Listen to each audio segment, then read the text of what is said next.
Why feed water system is important in boiler operation. Good morning everyone. So today we're going to discuss and explain the feed water system of boiler. How it works. The feed water system supplies water to the boiler for steam generation. It begins with treated water stored in the deaerator or feed water tank, which removes oxygen to prevent corrosion. This water is then pumped by the feed water pump into the boiler drum, where it's heated to become steam. Importance of feed water system. Why is it important?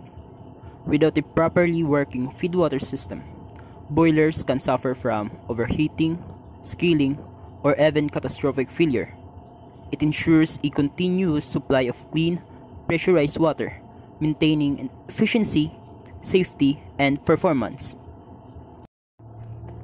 In this diagram, we can see the main parts of the feed water system. We have the storage tank, cascade tank, condenser, main feed pump, boiler drum, valve, and auxiliary feed pump.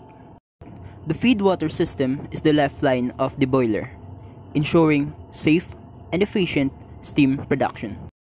My co-reporter will continue to explain and discuss the parts of the feed water system.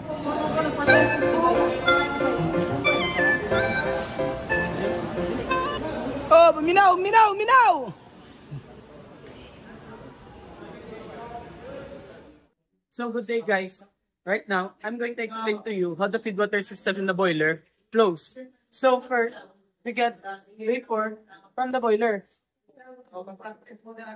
And then that vapor will come into the condenser, which turns vapor into water.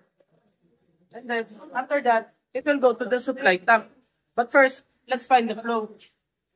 First, we have the condenser going to the supply tank. So here's our supply tank. In our supply tank, we had inside gas, where we can see if there is a feed water flow. And then the supply tank is used to supply our boiler operation using feed water. So to supply feed water, we need to use a feed water pump to supply a feed water in our boiler. So this is the pipeline of water supply going to our boiler. So why do we need feed water to our boiler? To ensure water loss as steam and ensuring continuous steam production for various applications like power generation in heating. So this is the cooling tower.